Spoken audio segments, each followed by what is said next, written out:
Kalau kita mencermati tentang kepuasan, maka sesungguhnya kepuasan itu setidaknya ada 4 sifat yang dimiliki pada kepuasan. Yang pertama, kepuasan itu tidak peduli halal dan haram. Ini poin yang pertama. Orang itu kalau pengen puas hidupnya, maka dia tidak peduli halal atau haram.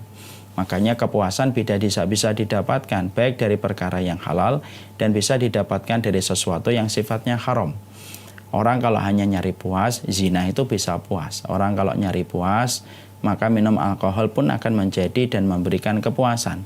Karena kepuasan itu bisa didapatkan dari perkara halal dan bisa didapatkan dari perkara yang haram. Dan sesungguhnya itu sangat bisa menawarkan kepuasan bagi orang yang hanya menetapkan tujuannya itu hanya kepuasan. Yang kedua, kepuasan itu dia tidak peduli empati. Orang kalau puas itu terkadang dengan menginjak-injak orang lain pun menjadi tidak masalah. Dia tidak mengenal bahasa empati, dia tidak mengenal kasih sayang, dan dia tidak menaruh simpati kepada orang lain dan empati. Orang kalau pengen puas, berapa banyak orang, dia mendolimi banyak manusia, dia melukai banyak manusia, menginjak-injak kehormatan orang, mengambil hartanya.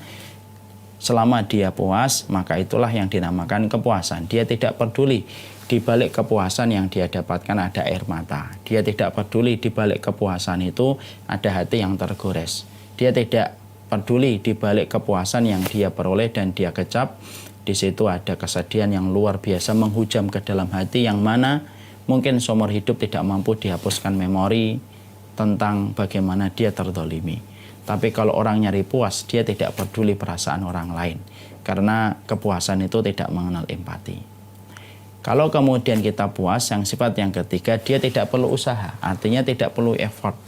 Pokoknya dia bisa, pokoknya dia mau dan berani untuk menantang apa yang telah dikatakan oleh Allah, maka dia pasti akan bisa puas. Dia tidak perlu usaha.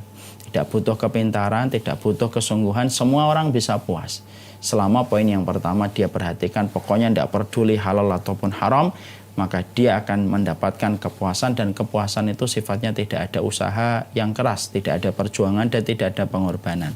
Karena kepuasan itu hanya butuh sama orang yang tidak memiliki akal dan tidak memiliki rencana. Kemudian yang keempat, muara dari kepuasan itu walaupun tampaknya pertama kali ketika melihatnya dia senang, tapi pasti muaranya itu adalah kesempitan hidup. Makanya orang yang puas itu belum tentu dia itu adalah bahagia. Karena apa? Karena kepuasan itu tidak identik dengan kebahagiaan. Nih, perhatikan di sini. Karena puasan itu tidak identik dengan kebahagiaan. Orang yang puas itu belum tentu bahagia.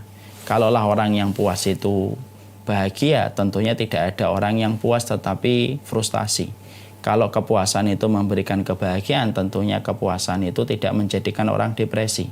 Tapi tolong dijawab pertanyaan saya. Berapa orang yang puas? Berapa banyak orang yang mendapatkan kepuasan tetapi depresi dan frustasi? Dan ini sering kita dapatkan dan sering kita jumpai. Pertanyaan ini sering tidak terjawab. Banyak orang yang puas tetapi mereka ternyata depresi. Mereka puas tetapi mereka frustasi.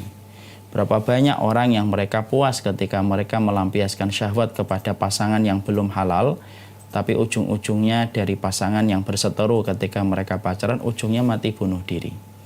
Berapa banyak orang yang puas dengan ketenaran yang dia dapatkan, tapi justru ketenaran, sorak dan tepuk tangan orang yang selalu menantikan kehadirannya justru menjadi sesuatu yang paling menyakiti dan menyesakkan dadanya, sampai akhirnya dia mati bunuh diri.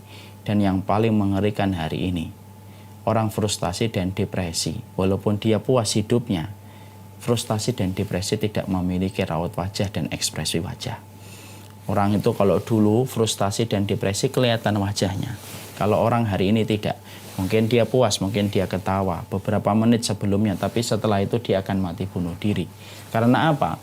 Karena kepuasan yang didapatkan dari sesuatu yang dia tidak pedulikan, baik atau buruk, halal atau haram, hak ataupun batil, semua kepuasan itu ujungnya pasti bermuara kepada kesempitan.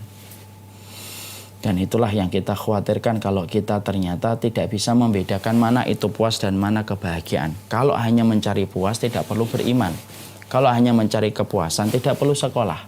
Kalau hanya mencari kepuasan tidak perlu kita melakukan ritual ketaatan. Kalau hanya mencari hidup kita kepuasan. Tapi ingat, Kepuasan itu tidak mengenal halal haram, kepuasan itu tidak mengenal sesuatu, tidak mengenal empati, kepuasan itu sifatnya tidak ada usaha, dan kepuasan itu sifatnya pasti bermuara kepada kesempitan hidup. Dan itulah yang sudah dikatakan oleh Allah dan Rasul-Nya. Semua kepuasan yang dibangun sampai tidak memperhatikan mana yang diperbolehkan, mana yang diharamkan, mana yang dihalalkan, mana yang tidak diperbolehkan, semua kepuasan itu pasti berujung kepada semua kesempitan hidup. Makanya perhatikan video ini. Kalau kita melihat video ini, kita melihat seakan-akan mereka itu pasti puas. Kalau ada yang mengatakan mereka tidak bahagia, mereka akan jawab, kami bahagia kok. Mereka akan jawab semacam itu. Dengan memakai narkoba, mereka dengan kumpul di diskotik, mereka pasti akan jawab mereka bahagia. Tapi sebenarnya mereka sering tertukar. Mereka tidak bisa membedakan mana bahagia dan mana puas. Mereka puas, tapi pasti tidak bahagia. Kalaulah narkoba bisa memberi kebahagiaan, Allah pasti sudah memberikan izin kepada kita pakai narkoba. Kalau minuman alkohol bisa memberikan kebahagiaan, pasti Allah sudah memerintahkan kita minum alkohol sebelum kita sholat. Tapi yang jelas alkohol, yang jelas dari narkoba, zina, tidak pernah memberi kebahagiaan. Mereka hanya memberi kepuasan sesaat, tetapi tidak ada kebahagiaan yang terkandung di dalamnya. Makanya inilah yang kita khawatirkan. Kalau dalam kehidupan kita bingung mana irisan kepuasan, mana irisan kebahagiaan, padahal itu sesuatu yang jelas berbeda. Puas dan bahagia itu beda. Orang yang bahagia pasti puas, tapi orang puas belum tentu bahagia. Ada yang puas mendapatkan puncak karir tertinggi, ada yang puas bagaimana fisiknya itu dihargai mahal setiap lekukannya. Ada yang puas ketika dia bisa dihargai dengan harga yang cukup mahal sekali transaksi. Tapi yang puas itu tidak akan pernah bahagia. Kalau kepuasan itu memberikan kebahagiaan, tidak ada artis hijrah. Kalau kepuasan itu memberi kebahagiaan, tidak ada orang yang mati bunuh diri. Kalau kepuasan itu memberi kebahagiaan, tidak ada orang yang menyesal ketika melakukan banyak tindakan menyimpang. Tapi yang justru kita dapati, ada artis yang hijrah. Ada orang yang menyesali perbuatan di masa lalu. Ada orang yang merasa sempit di tengah berbagai macam pencapaian yang mereka dapatkan. Itu menjelaskan kepada kita, bahagia dan puas itu sesuatu yang berbeda.